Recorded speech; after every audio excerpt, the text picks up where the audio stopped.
bonsoir. J'imagine que nous sommes tous très contents d'être là. Vous êtes là pour passer un bon moment, apprendre des choses, partager des émotions, bref, vivre un instant de bonheur simple. Il y a quelques années, j'ai découvert sur Internet une vidéo de Nick Vujicic, un conférencier australien né sans bras et sans jambes. Dans cette vidéo, on le voit pêcher à la ligne, sauter d'un plongeoir, glisser le long d'un toboggan aquatique, et tout ça avec une intense joie de vivre qui illustre vraiment son amour de la vie. De mon côté, d'une manière nettement moins spectaculaire, mes activités, mes attitudes témoignent de ma joie de vivre. Et ce soir, je vais vous donner 3 clés pour aimer la vie, votre vie, même lorsque surviennent les bouleversements, les épreuves, les traumatismes.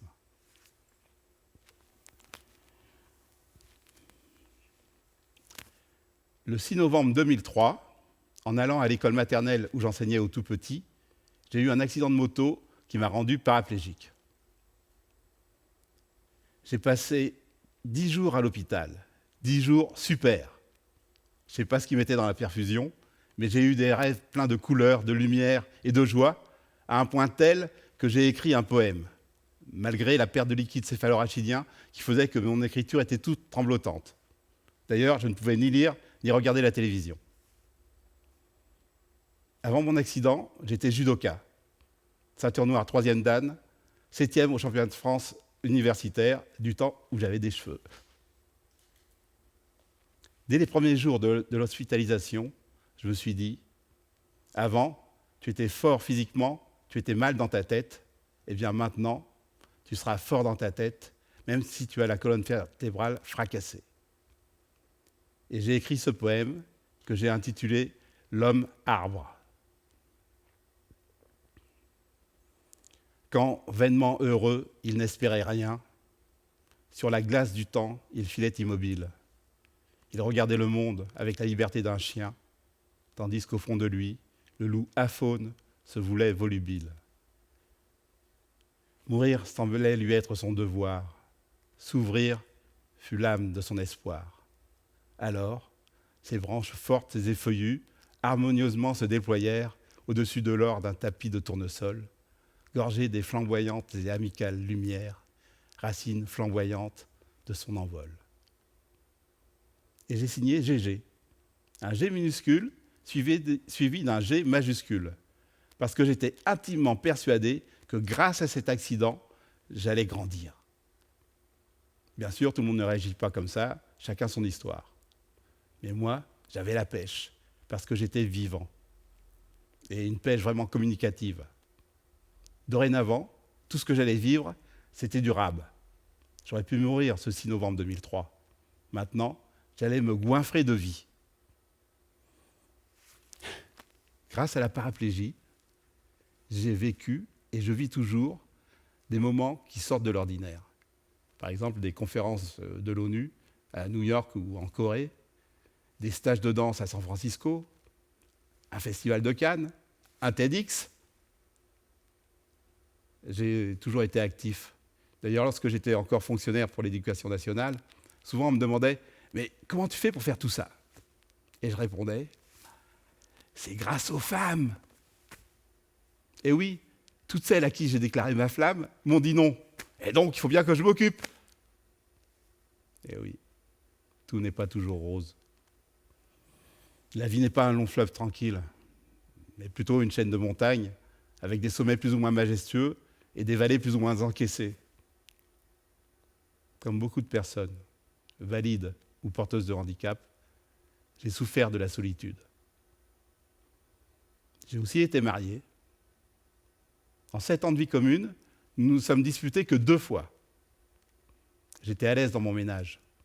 Je ne me posais aucune question sur l'avenir de notre couple. La seule frustration venait de mon désir de paternité. En effet, pour mon épouse, c'était un 2e mariage. Elle avait déjà 2 filles. Sa 2e fille ayant déjà 17 ans lorsque nous sommes rencontrés, ma femme ne voulait pas se remettre dans les couches, ce que je comprenais. Notre 2e altercation est survenue lorsque je lui ai fait part de mon envie d'acheter ma 25e moto.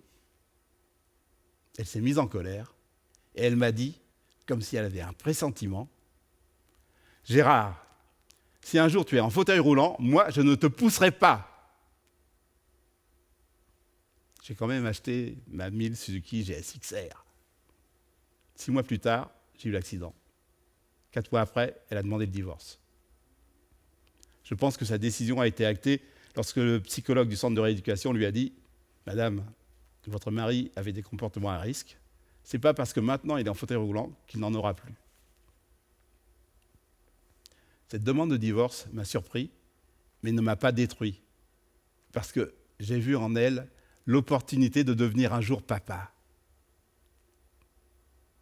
De même, quelques années plus tard, en me rendant en trike, c'est une moto à 3 roues, à un premier rendez-vous galant, j'étais tout guilleret, la tête dans les étoiles, quand soudain, derrière moi, retentit un coup de klaxon. Surpris, je me suis rabattu un peu trop brutalement sur la droite, et comme je ne maîtrisais pas tous mes abdos, j'ai été éjecté du véhicule. Allongé de tout mon long sur le bitume, j'ai appelé la dame de mes pensées. Elle est arrivée sur les lieux de l'accident quelques instants après les pompiers. Elle est allée récupérer mes affaires dans le coffre du trike, les a amenées à l'ambulance et m'a dit au revoir. En fin de compte, c'était un adieu. Je n'ai plus jamais vu ni même entendu. Pendant 2 jours, j'ai été dévasté. La tête pleine de pourquoi. Pourquoi ça m'arrive à moi là? Je ne roulais même pas vite. Pourquoi? Et un premier rendez-vous après des années de solitude. Pourquoi? Le 3e jour, j'ai trouvé une réponse, ma réponse. J'ai fait un parallèle osé entre mes questionnements et ceux des personnes qui étaient rentrées dans un magasin pour faire leurs courses et qui en étaient ressorties sans leurs jambes à cause d'un attentat. Et comme je venais de faire un stage d'écriture théâtrale, je me suis dit qu'avec ce ressenti et toutes ces questions, j'allais pouvoir écrire une pièce de théâtre qui pourrait faire du bien aux gens. À partir de là, tout allait bien. J'avais donné un sens positif à ce qui m'était arrivé. Donner du sens, c'est ça le truc. La paraplégie a donné du sens à ma vie. Maintenant, à mes yeux, j'ai une mission. Participer à la modification du regard porté sur le handicap. Et c'est comme ça que je suis devenu comédien et conférencier et que je me retrouve devant vous ce soir. Maintenant, il est temps que je vous donne les 3 clés. Première clé, accepter le plus rapidement possible ce qui est irréversible. Ça ne sert à rien de se rajouter un ulcère à l'estomac. Deuxième clé, faire le bilan de ce que vous avez, pas de ce que vous avez perdu, car c'est avec ce que vous avez que vous allez pouvoir rebondir. Et troisième clé,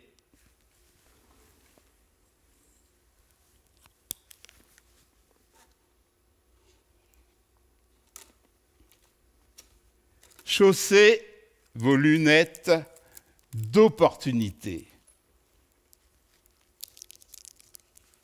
Faites des liens, faites des ponts avec des choses qui sont tout à fait improbables. Soyez curieux, inventifs. Osez voir l'opportunité dans les bouleversements, dans les épreuves, dans les traumatismes, dans les crises. Et vous aimerez la vie, votre vie. Et maintenant, pour finir sur un beau sourire, voici les références de la vidéo de Nick Vujicic, No arms, no legs, no worries. Merci.